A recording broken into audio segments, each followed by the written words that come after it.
O Cruzeiro, depois de 15 anos, está de volta numa final continental das Américas. O time que era conhecido por ser a La Bestia Negra, o time que assustava os clubes paraguaios, argentinos e uruguaios, está de volta a uma final desde aquela derrota contra o Estudiantes há 15 anos atrás.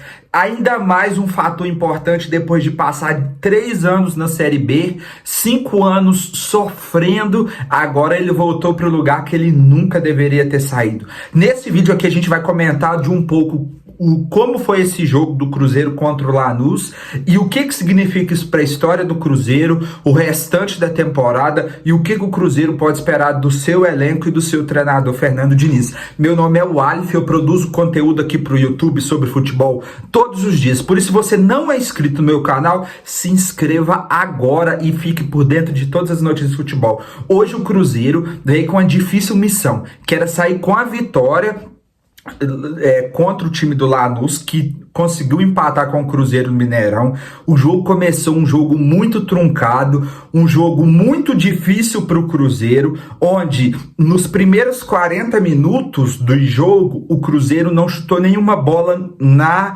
área retangular do goleiro. Até que aos 40 minutos sobra uma bola para o Gabriel Veron, que acerta a trave, e depois um lance seguinte, já no final do primeiro tempo, o Gabriel Veron chuta de novo, o goleiro dá rebote e o Caio Jorge marca para a vitória do Cruzeiro. Já o segundo tempo, o que acontece? O Cruzeiro começou bem, baixou o nível, lá nos atacou.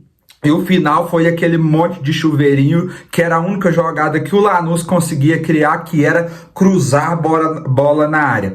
O Cruzeiro vinha performando muito bem durante o ano, com a chegada do Fernando Seabra, até o jogo contra o Fortaleza, que foi o segundo jogo pós-áudio do Pedrinho, onde ele desmandava o treinador, pedia para usar os reforços, e desde lá o Cruzeiro fez praticamente partidas ruins, não teve nenhum jogo bom que pudesse se destacar e vinha jogando muito mal. O Fernando Seabra é demitido, vem Diniz, o Diniz com o Diniz, o time continua jogando mal e aparentemente está ainda com medo de implantar o estilo do Diniz. Os jogadores parece que têm medo de jogar o estilo do Diniz, porque o Diniz mandava os jogadores hoje se aproximarem, os jogadores não se aproximavam, se aglomerarem de um lado do campo, os jogadores não se aglomeravam. Em vez de sair jogando, muitas vezes a bola era esticada e o Caio Jorge perdia para os zagueiros. Então o time do Cruzeiro, apesar da vitória hoje, ainda tem muito que trabalhar na parte da confiança e na parte tática. Mas apesar dos pesares, jogo de Copa não importa isso, o importante é classificar. Então hoje eu destaco no Cruzeiro uma partida, principalmente no primeiro tempo, do Cássio, onde ele fez 2 defesas importantíssimas, uma cara a cara, onde ele fez uma defesa brilhante, onde a zaga do Cruzeiro dormiu, tanto o William, que tomou bolas nas costas, como o Villalba, que deu espaço para o atacante chegar perto da pequena área e finalizar. O Cássio fez uma defesaça e depois, com as pontas dos dedos, o Cássio fez uma defesa de fora da área, se eu não me engano, do Marcelino Moreno. O Cássio foi muito importante ali no gol, fez defesas importantes. Isso é muito importante para a Copa, que qualquer gol pode abalar o time, da mesma forma que se fosse para os pênaltis, eu tenho certeza que o Cássio seria outra peça muito importante, fundamental. Um outro jogador que eu quero destacar hoje foi o João Marcelo, que fez um jogo incrível como zagueiro, não deixando nenhuma bola na área, não dando cabeçadas que poderiam gerar chances de gol para o Lanús ao afastar a bola. Então eu acredito que hoje foi uma das melhores partidas do João Marcelo, que vinha muito apagado nos últimos jogos. Hoje ele foi perfeito. O outro jogador que eu quero destacar é o Romero. O Romero, ele se entregou em campo, estava em toda a bola, um motorzinho roubando bolas em todos os setores. O Matheus Henrique, a mesma coisa, ele jogando um pouquinho mais avançado que o Romero, mas também se entregando. Teve um momento que ele salvou também o Cruzeiro no segundo tempo, onde eu até pensei que ele tinha machucado o joelho, da forma que ele bateu.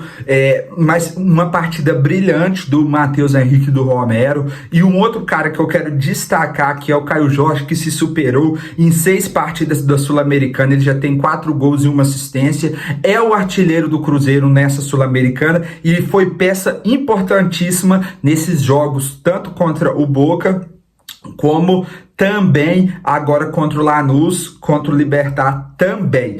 O Caio Jorge se superou, assim como o Cruzeiro hoje se superou. Alguns pontos negativos. Hoje eu acho que o Marlon defensivamente fez uma partida abaixo, ele já está abaixo há alguns jogos. O William defensivamente também fez uma partida abaixo.